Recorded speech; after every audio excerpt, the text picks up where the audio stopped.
మైనటువంటి సమస్యలు, ఎన్నో భయంకరమైనటువంటి శోధనలు అనుభవించాం ప్రియులారా. అలాంటి భయంకరమైన పరిస్థితుల్లో మరణాపాయంలోనికి వెళ్ళిపోతూ ఇక మా జీవితం అయిపోయింది అనుకున్న సందర్భాలు కూడా ఉన్నాయి.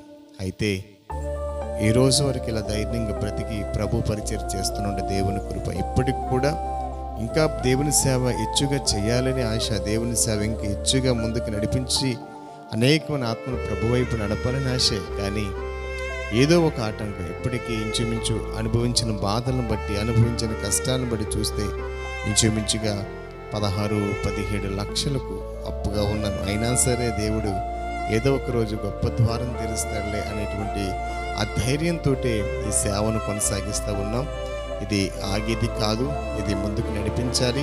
కనుక మీరందరూ అనుదినము పరిచర్య కొరకు ప్రార్థన చేస్తూ ఉండండి. చక్కటి ఈ సువార్తను మనం ప్రకటించే వారిగా ఉండాలి. ప్రభువే ద్వారం తెరిచి ఆర్థిక ఫైనాన్స్కు ఇబ్బందులన్నీ ప్రభు కొట్టివేయనుగాక.